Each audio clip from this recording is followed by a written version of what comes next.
Bienvenue à ce nouvel épisode du podcast de Sanadora. Cette semaine, je reçois Elisabeth Saint-Amand, qui est infirmière clinicienne, mais qui s'intéresse beaucoup au cycle hormonal féminin, au cycle menstruel, à la libido et à la sexualité au féminin.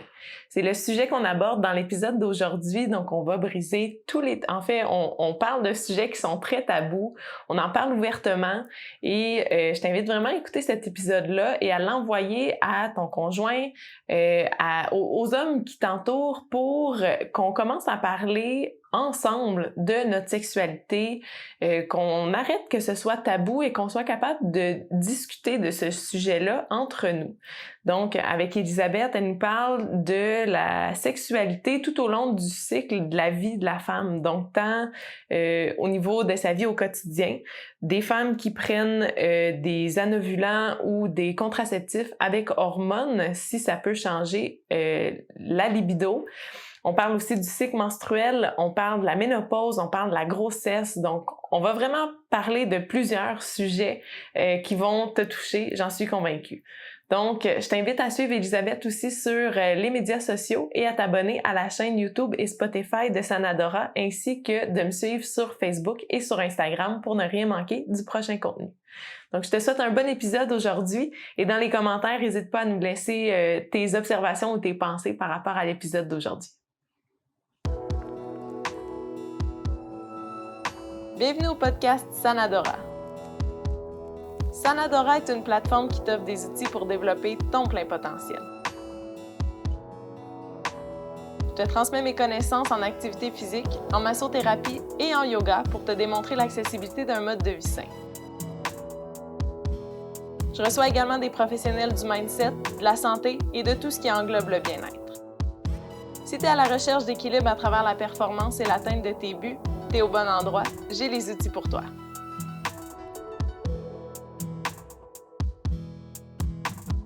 Elisabeth, bienvenue au podcast. Je suis super contente de te recevoir à l'épisode d'aujourd'hui. Merci d'avoir accepté l'invitation. C'est la première fois qu'on se parle de vive voix. On se suit mutuellement depuis un bon bout de temps déjà. Puis c'est la première fois qu'on se parle. Puis dans l'épisode d'aujourd'hui, on va parler de libido, de sexualité puis de cycle menstruel. Fait que c'est comme on brise la glace en grand aujourd'hui. Est-ce que tu peux nous expliquer un petit peu ton background, te présenter pour justement que les gens se mettent en contexte de pourquoi ces sujets-là qu'on a choisi de parler ensemble aujourd'hui?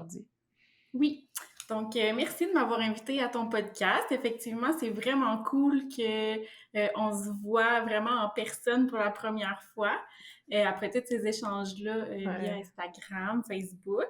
Donc, un petit peu de mon parcours. Donc, moi, je suis infirmière clinicienne.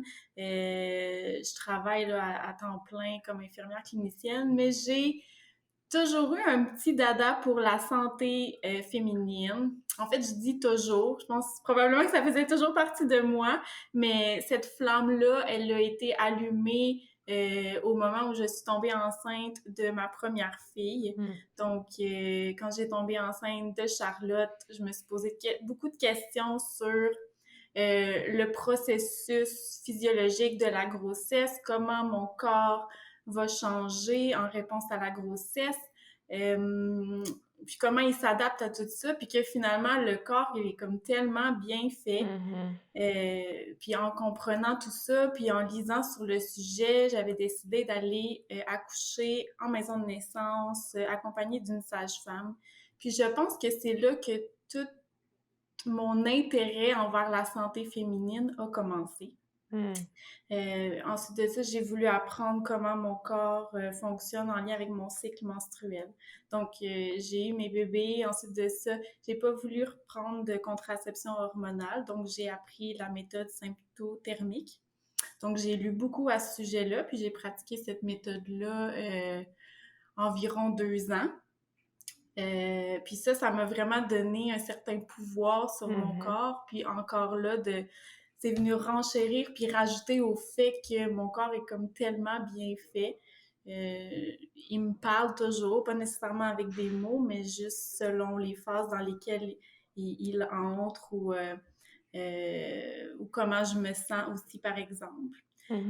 Puis ensuite de ça, j'ai eu une petite curiosité à aller vers la santé sexuelle. Puis là, je parle plus de ça présentement là, sur Instagram. Donc, moi, je le vois comme un continuum. Mon intérêt pour la santé féminine, ça a commencé avec les grossesses, apprendre à comprendre mon cycle menstruel, puis ensuite de ça, à découvrir là, la sexualité. Puis pour moi, la libido, c'est vraiment un beau sujet. Mhm. Puis c'est pas libido égale seulement désir sexuel. La libido, je pense que c'est le goût à la vie, Mhm. c'est la motivation, c'est l'intérêt à la vie finalement. Puis je pense que une augmentation de la libido, ça fait juste aussi de percevoir toutes les petites choses de la vie qui sont belles, euh, vraiment de remarquer les choses simples, d'apprécier la vie davantage. Puis je suis vraiment là-dedans là, Mhm. présentement. C'est vraiment beau de t'entendre à travers ton parcours. Tu as vraiment évolué. Puis, tu sais, j'ai eu la chance de te suivre depuis un certain bout de ce parcours-là. Mhm. Puis ça se ressent justement dans ce que tu mets comme contenu. C'est ça, c'est vraiment beau de te voir évoluer à travers tous ces cycles-là. Tu parles de libido. Comment, puis est-ce que la libido va être influencée par notre cycle menstruel? Est-ce que les changements hormonaux vont venir créer des changements au niveau de notre libido, au niveau du plaisir de la vie, au niveau de la joie en général, comme tu parlais? Mhm. En fait, il y a un discours général qui suggère que oui, les hormones qui fluctuent vont influencer la libido au fil du cycle menstruel. En fait, les résultats des recherches à ce sujet-là sont pas constants.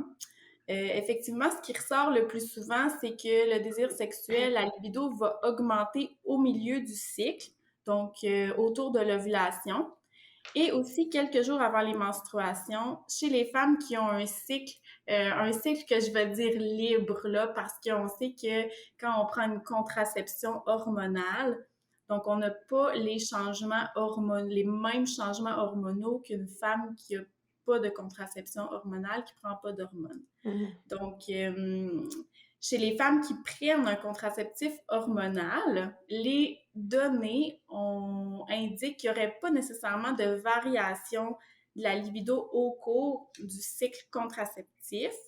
Mais ça suggère, par exemple, une diminution de la fréquence de la pénétration vaginale lors des dernières journées de la prise de la pilule qui est active.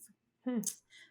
Par contre, les femmes qui ont un cycle menstruel naturel, si on veut, entre guillemets, eux, en général, on peut s'attendre à une variation de la libido puis qu'il y a une augmentation proche de l'ovulation. Puis, est-ce que Ouais. c'est vrai? J'ai déjà entendu que justement les femmes qui vont prendre des contraceptifs avec hormones vont avoir une libido en général moins élevée. Est-ce que c'est vrai? Euh, à cette question-là, est-ce que c'est moins élevé? Moi, vraiment, qu'est-ce que j'avais comme données que j'avais recueillies par rapport à ça, c'est est-ce que c'est moins élevé? Je le sais pas, je pourrais pas répondre à ça, mais c'est plus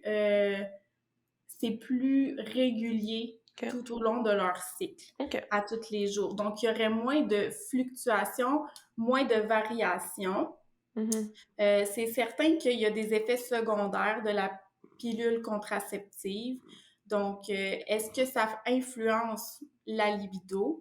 Il y a certaines femmes qui prennent la pilule contraceptive qui ont une diminution marquée de leur libido, alors que d'autres femmes, juste pour vous montrer comment les études peuvent être contradictoires des fois, il y a d'autres femmes qui vont voir leur libido augmenter. Mais Hmm. ça, c'est dans un plus faible pourcentage. OK. Puis la diminution de la libido, c'est important de comprendre aussi que les pilules contraceptives sont pas toutes fabriquées de façon égale. Contiennent pas toutes le même dosage d'hormones. Donc, la diminution de la libido est plus fréquente avec certains types de pilules Hmm. contraceptives, donc qui vont contenir un progestatif et un estrogène, donc des pilules avec des hormones combinées. Donc, si c'est quelque chose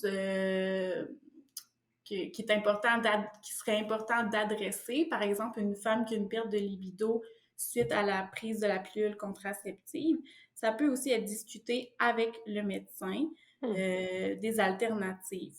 Parce que, comme je disais, c'est pas toutes les pilules contraceptives qui sont faites égales OK. dans leur contenu.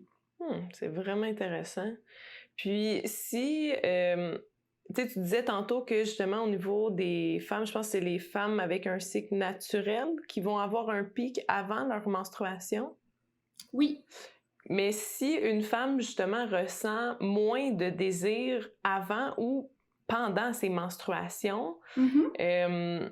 puis tu sais qu'elle veut pas avoir de rapport avec son ou sa partenaire à ce moment-là, tu sais, culturellement, il y a certaines femmes qui vont se sentir coupables de ce manque de désir-là ou qui vont... il va y avoir des peurs qui vont être soulevées par ce manque de désir-là ou un manque de confiance en soi ou peu importe, là, il y a quelque chose de négatif, une émotion négative qui va être soulevée suite à cette baisse de libido-là. Comment est-ce qu'une femme peut accepter cette baisse de libido-là sans se taper sur la tête puis se forcer à avoir des rapports avec son ou sa partenaire? Mm-hmm. Effectivement, je pense pas que c'est une bonne idée de forcer ça, les rapports sexuels. Puis ça m'amène à dire que personnellement, moi, quelques jours avant mes menstruations, il faut que je prenne du temps pour moi. Puis on le sait qu'on vit dans une société que c'est beaucoup la performance, c'est beaucoup les horaires surchargés. On a beaucoup de responsabilités. Mais moi, le fait que j'ai besoin de temps pour moi avant les menstruations, j'accepte ça dans ma vie, je mets ça dans mon horaire. Puis mon conjoint, il le sait. Même que c'est comme ça souvent qu'il sait que je vais être menstruée parce qu'il ressent que j'ai besoin de retourner vraiment comme à l'intérieur de moi, une soirée chez moi, toute seule, à prendre un bain, juste prendre soin de moi. On pense souvent qu'il faut mettre les autres avant nous pour être une bonne personne, mettre la famille avant nous toujours pour être une bonne maman, toujours satisfaire les besoins de notre partenaire quand on est une blonde, par exemple. J'invite les femmes à se questionner. Peut-être que cette baisse de libido-là, c'est juste une façon de ton corps de te dire que tu es dû de faire quelque chose pour toi. Que tu es dû de prendre du temps pour toi. Ouais, parce que toujours faire plaisir aux autres et pas prendre de temps pour toi, c'est sûr que ça peut avoir une incidence aussi sur ta libido, puis sur aussi ton intérêt envers la vie, puis la façon que tu apprécies la vie et que tu vis le plaisir dans ta vie en général, pas juste sexuellement parlant. Puis je pense que ça, il faut le communiquer aussi aux partenaires parce que est-ce que ton partenaire, ton conjoint, il comprend que tu changes de phase 4 fois dans ton mois? Est-ce qu'il comprend que les besoins sont différents aussi, tes besoins de femme? Parce que j'aime beaucoup ça, comparer des fois. Les hommes ont un cycle ils suivent le cycle du soleil finalement, qui est de 24 heures. Puis j'aime comparer que les femmes, eux, ont un cycle qui va suivre celui de la Lune, donc de 28 jours. Donc, c'est normal que nous, nos besoins fluctuent sur une plus longue période de temps aussi. Je pense qu'une façon de ne pas se taper sur la tête, comme tu dis, oui, d'en parler avec le partenaire, avec le conjoint. Je pense qu'on peut aussi explorer d'autres façons d'être intime. Les relations sexuelles, c'est pas la seule façon d'être intime. Est-ce que ce soir-là, on va écouter un film? Est-ce qu'on peut juste s'embrasser? Est-ce qu'on peut envoyer des sextos? Peut-être qu'on peut voir d'autres avenues pour être intime. Puis effectivement, je pense que c'est important de comprendre que comme les saisons changent, le corps d'une femme change, vit des changements au niveau hormonal sur environ 28-30 jours, selon la durée du cycle de la femme, mais c'est de comprendre ça. Puis je pense que c'est possible aussi, je pense que c'est possible d'être dans une relation heureuse avec quelqu'un et aussi de vraiment prendre soin de soi en même temps, puis de pas s'oublier. puis que l'autre personne le save aussi que c'est important. Il y a tellement de choses dans ce que tu viens de dire qui sont comme wow! Ouais. Entre autres, tu sais, de vivre l'intimité autrement que par une relation sexuelle avec pénétration. Tu sais, quand on est ado puis qu'on découvre, ou tu sais, jeune adulte, peu importe là, l'âge dans le fond, là, quand on découvre la sexualité, on explore plein de choses. Puis là, on dirait que dans la vie d'adulte, ça se perd pour plusieurs personnes, ça, que c'est comme relation sexuelle égale toujours à pénétration. Que c'est tellement plus grand que ça. Puis je pense que c'est important de redécouvrir ça, de justement d'avoir du plaisir en faisant autre chose qu'une pénétration, qu'il y a plein d'autres façons, comme tu dis, d'être intime. Puis une autre chose que tu viens de dire que je trouve super important de souligner, puis qu'en tant que maman que tu es, je trouve ça hyper pertinent que tu dises ça, qu'il faut prendre soin de soi avant de prendre soin de tout le monde. Même si, comme tu dis, la société nous envoie comme message que tu es une mauvaise maman si tu veux pas être avec tes enfants 24/7. Que c'est juste sain de prendre du temps pour toi, puis tu vas être vraiment plus disponible pour tes enfants quand tu vas avoir rempli ton vase en premier.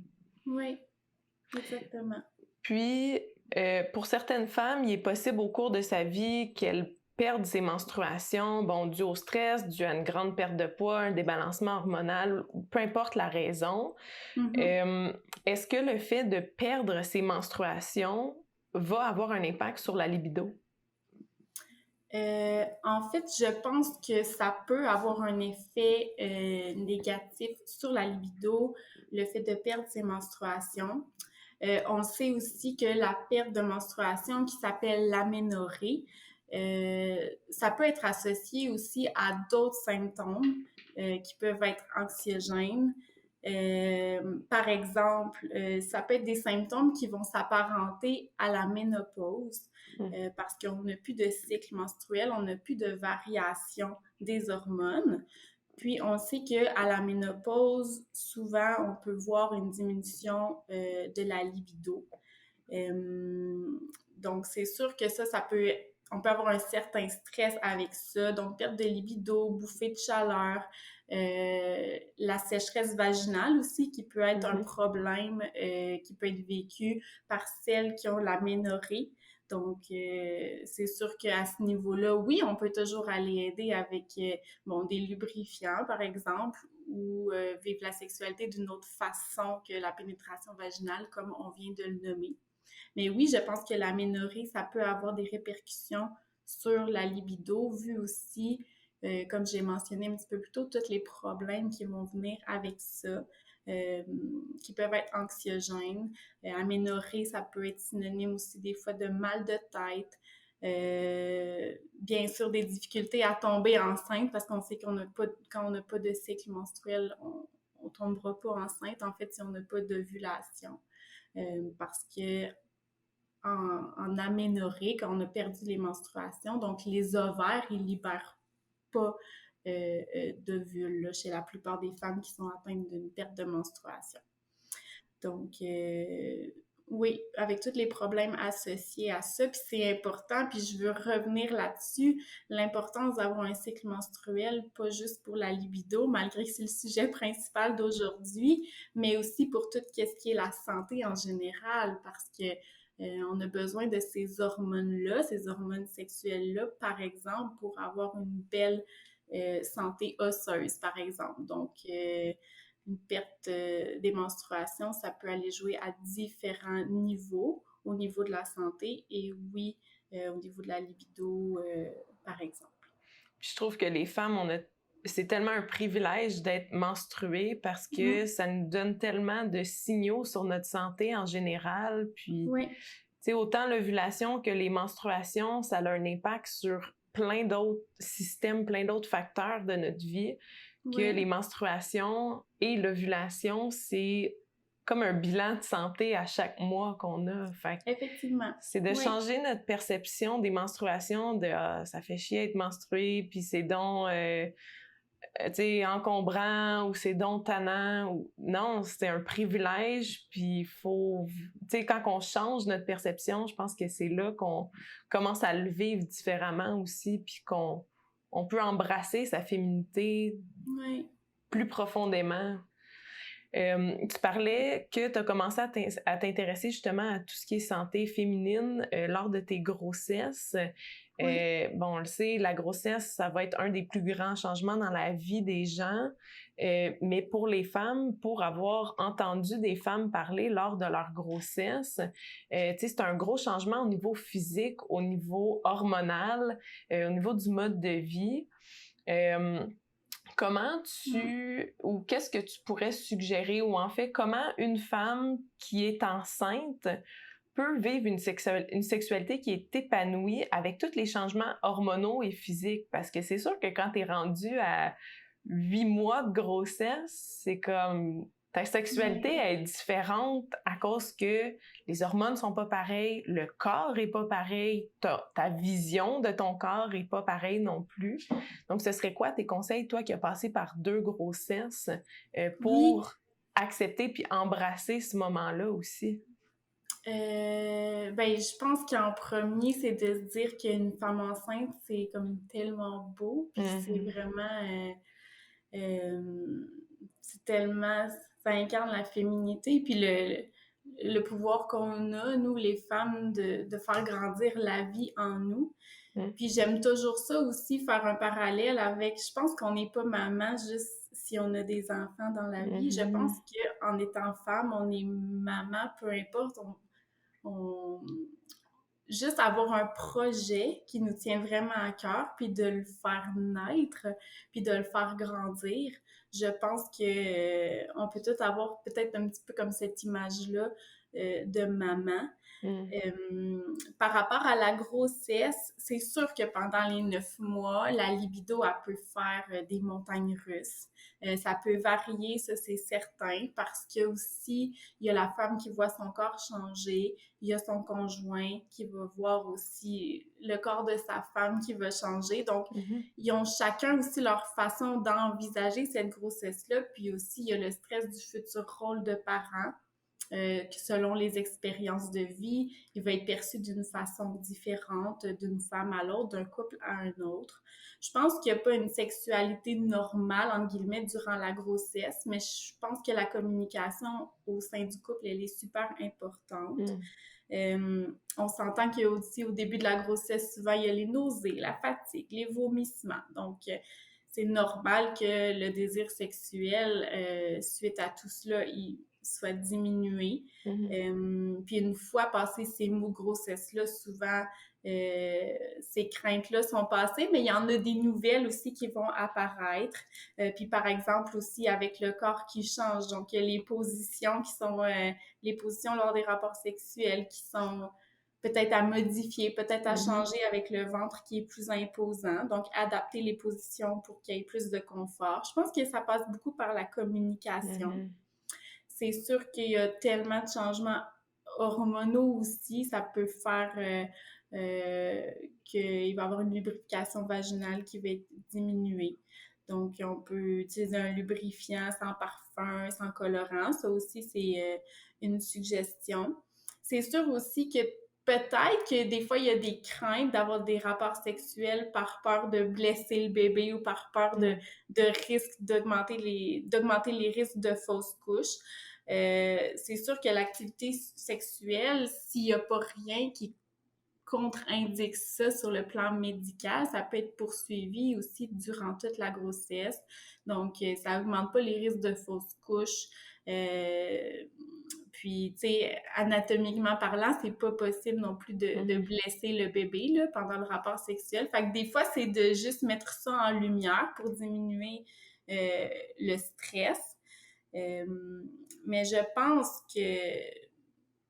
que la communication, elle est très importante aussi parce que chaque personne du couple va avoir une perception différente aussi des changements, de la grossesse. Puis il y a différents stress aussi qui s'ajoutent à ça parce que c'est quelque chose, là, avoir un enfant. C'est clair, c'est clair.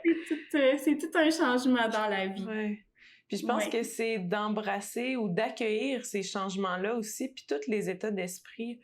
J'ai eu la chance d'avoir des conversations très intimes avec des femmes qui étaient enceintes pendant leur grossesse, puis comment elles vivaient ça, puis...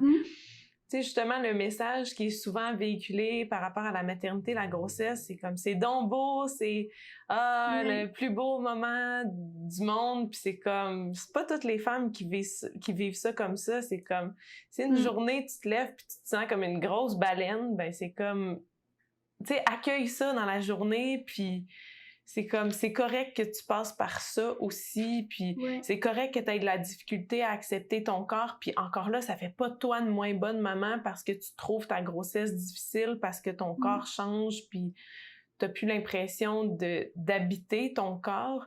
Tu sais, tout ça, c'est correct aussi que, encore une fois, de pas se taper sur la tête, de se sentir comme ça, que si ta libido est à 0 pendant ta grossesse, ben ça fait pas de toi une moins bonne conjointe, ça fait pas de toi une moins bonne mère, c'est juste de sortir de ce qui est attendu, entre guillemets, là, ce qui est véhiculé comme message, que, comme tu disais, chaque femme va vivre sa grossesse différemment, puis c'est tout correct, comment c'est vécu. Effectivement. Puis oui, le passage de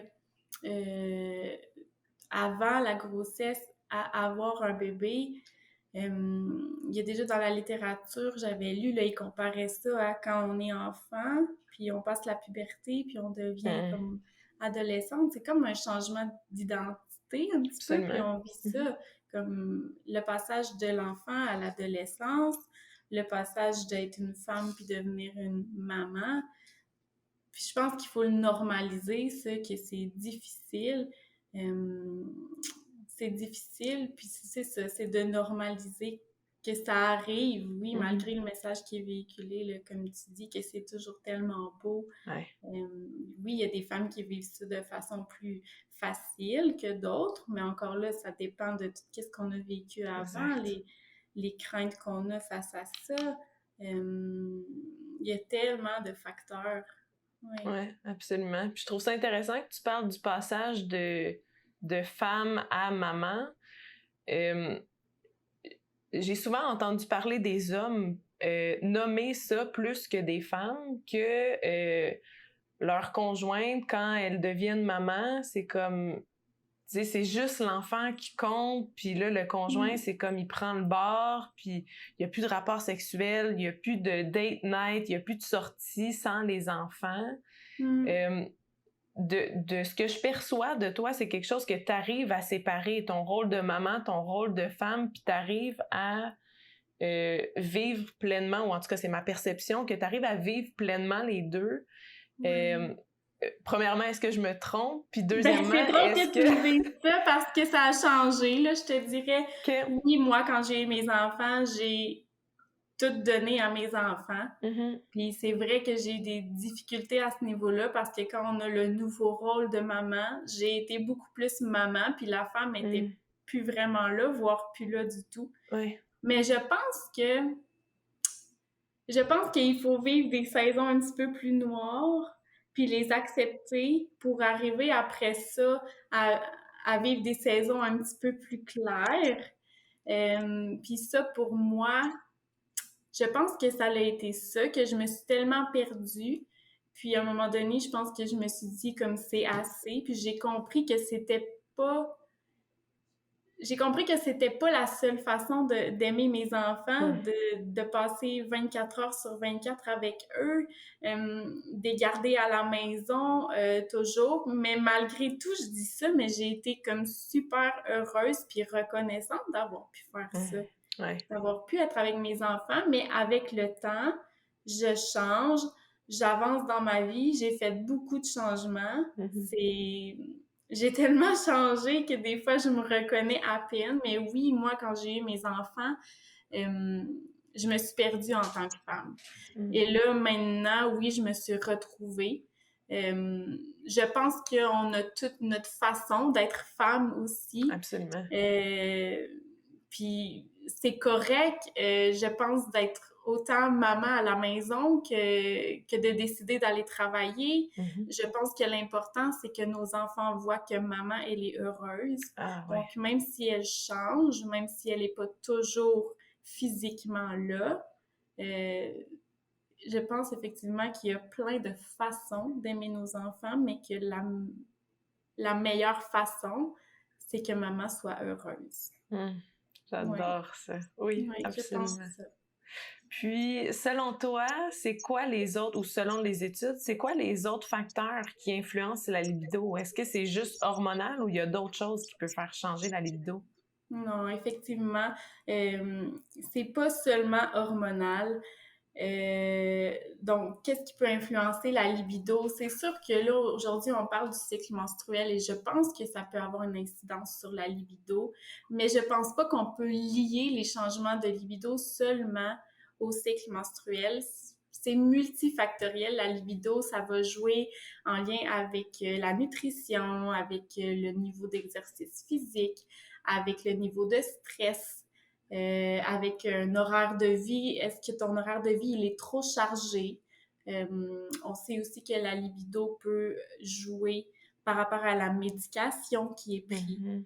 Il y a tellement de facteurs. Peut-être que la vie sexuelle qu'une femme a présentement, c'est pas la vie sexuelle qu'elle s'imagine puis qu'elle aimerait avoir dans sa vie en réalité. Donc, juste ça, ça peut faire baisser la libido. Est-ce qu'une femme, elle est satisfaite par rapport à la relation qu'elle a présentement? Puis une autre chose super importante, je pense, pour entretenir une bonne libido, c'est la capacité à établir des limites personnelles, puis de les respecter. Aussi, est-ce que tu communiques bien? Qu'est-ce que tu veux? Est-ce que ton partenaire, il sait qu'est-ce que tu aimes? Puis je pense aussi que la libido, ça passe par avoir du plaisir dans la vie. Et comme je disais au début de l'entrevue, c'est pas juste du plaisir au niveau sexuel, c'est du plaisir à faire qu'est-ce que tu aimes. Je sais pas, est-ce que t'aimes aller dans un petit café toute seule? Parce que moi, j'aime ça. Juste aller dans un petit café toute seule, aller à la bibliothèque, des soirées que je suis toute seule, que je prends un bain, que je fais de la lecture. Ça, c'est du plaisir pour moi, puis je sais que ça m'aide à maintenir ma libido aussi, mon désir sexuel en même temps. Donc, je pense que c'est important d'avoir du plaisir dans la vie autre que des choses qui sont pas en lien avec le sexe. Parce que la libido, c'est le goût de vivre. C'est une force de la vie, puis c'est une énergie, je pense, qui nous suit toujours. Je pense qu'elle est toujours là. Peut-être qu'elle est ensevelie par la vie qu'une femme a, mais je pense que c'est une énergie qui est toujours présente, puis que c'est toujours possible d'aller la rechercher. C'est toujours possible.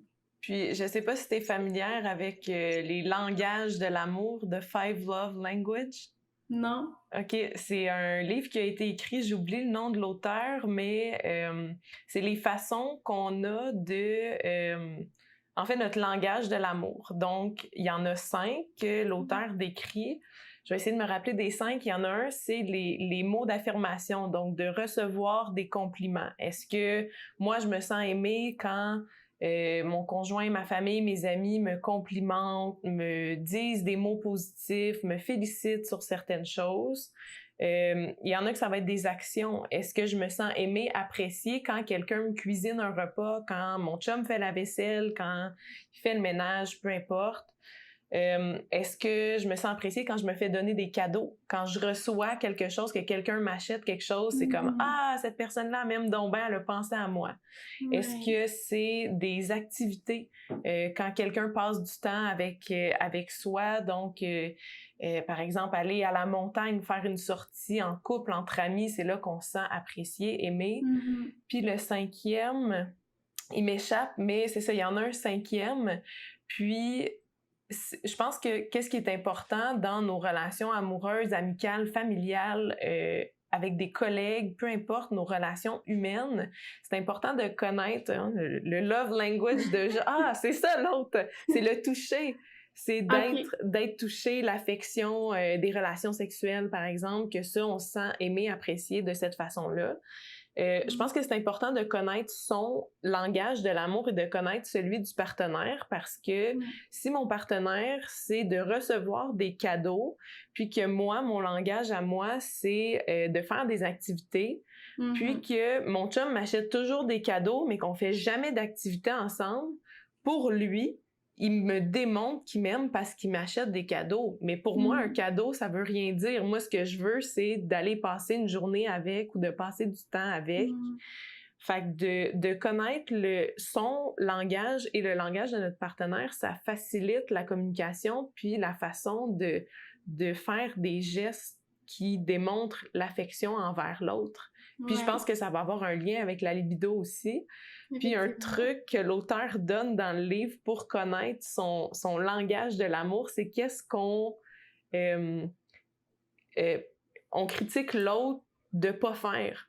On fait jamais d'activité ensemble, tu fais jamais la vaisselle, tu m'achètes jamais rien. Tu sais, ce qu'on va lui reprocher, c'est comme, tu sais, ça, c'est la façon que moi, j'ai de recevoir l'amour de l'autre et de le comprendre.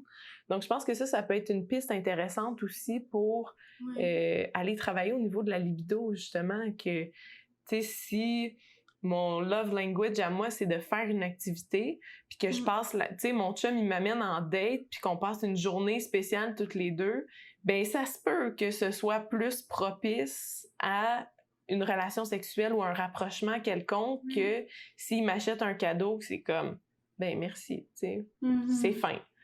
Fait que je voudrais savoir, tu sais, dans les langages de l'amour, est-ce qu'il y en a un que toi, tu fais comme « Ah, ben oui, ça, tu sais, un petit peu plus », puis que pour toi, ça va être dans ces moments-là. Tu as parlé tantôt de prendre des moments pour toi, que ça va t'aider à maintenir ta libido puis avoir envie de rapprochement avec ton partenaire. Est-ce que pour toi, il y a des choses qui viennent t'aider ou qui soutiennent ta libido? Oui, c'est sûr. Puis tout ce que tu dis, dans ma tête en ce moment, il se passe comme il y a une phrase là, c'est comme dis-moi je t'aime sans me dire je t'aime. Ouais, Tu sais? wow, oui. Puis on est beaucoup comme ça là. Ma relation présentement, je pense qu'on est beaucoup attentifs un à l'autre sur qu'est-ce qu'on aime. Le langage de l'amour, ben écoute, moi, une façon de lui dire que je l'aime sans lui dire que je l'aime, c'est que il adore bien manger, puis il adore quand j'y fais des petits plats, puis que je remplis son frigo. Fait que pour moi, c'est une façon de dire que je l'aime sans y dire avec les mots. Puis on est beaucoup comme ça, d'entretenir ça au quotidien. Lui, qu'est-ce qui lui fait plaisir? Qu'est-ce qui lui fait plaisir à mon chum, c'est que sa femme soit bien. Quand je lui écris que je suis bien, quand je lui envoie une photo parce que j'ai un nouveau chandail, puis que je l'adore, puis que je dis que je suis bien, lui, ça le rend heureux. Quand sa femme, elle est bien, il est bien lui aussi. Puis, qu'est-ce que j'aime beaucoup de lui?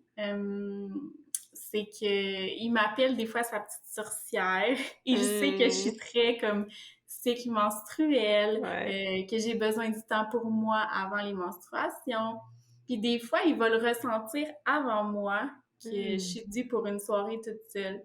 Puis il va me le dire. Amour, est-ce que tu aimerais rester chez toi ce soir? Par exemple, un soir que j'ai pas mes filles, puis qu'il sent que j'ai bientôt besoin de ma petite soirée, mais moi, pour moi, c'est une preuve d'amour à son égard envers moi, qu'il sache que j'ai besoin de ça, puis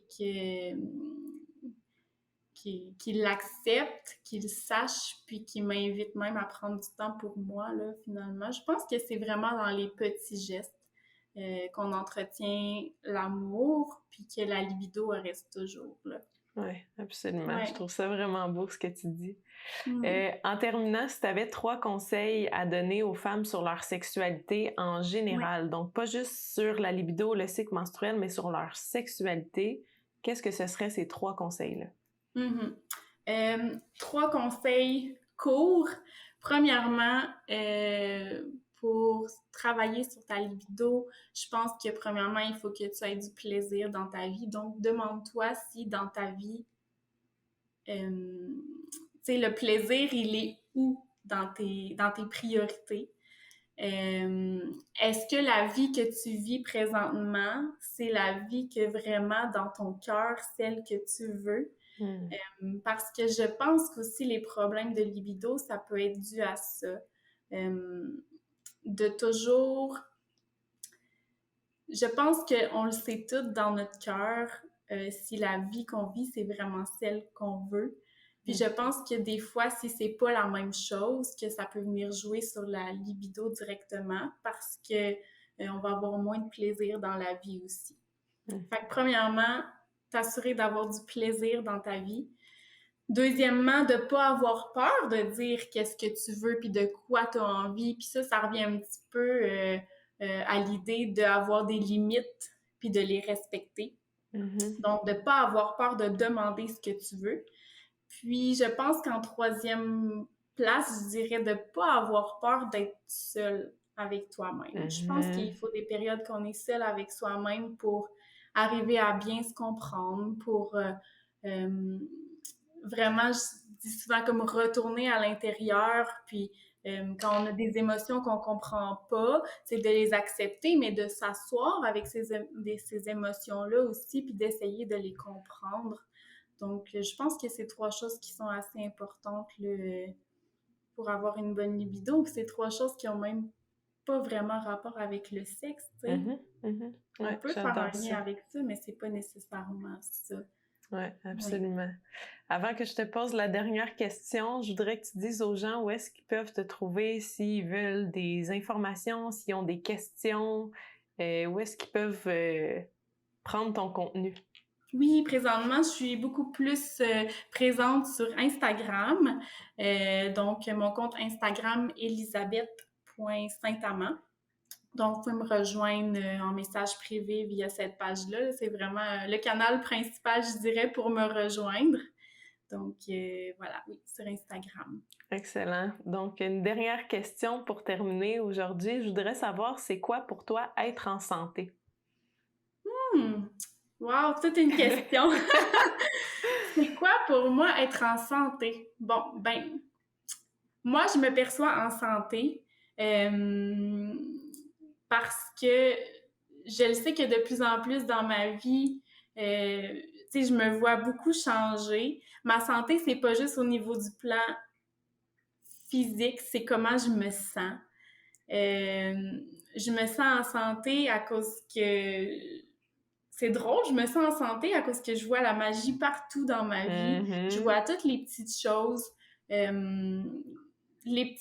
anodines des fois, que je me dis « wow ». Je pense que la santé, c'est au-delà de pas avoir de maladie, de pas vivre avec une certaine incapacité ou tout ça. Je pense que c'est une façon de voir la vie et de voir les choses. Puis c'est important aussi de noter qu'il n'y a jamais rien de parfait, tu sais, que malgré que je vois la magie partout, puis que je trouve que j'avance bien dans ma vie, puis que je suis tellement bien supportée dans ma vie, puis je travaille sur des projets que j'adore, je prends du temps pour moi, j'ai mes enfants, tout va bien, j'ai changé de travail, puis j'ai un travail que j'aurais jamais pensé avoir dans ma vie non plus.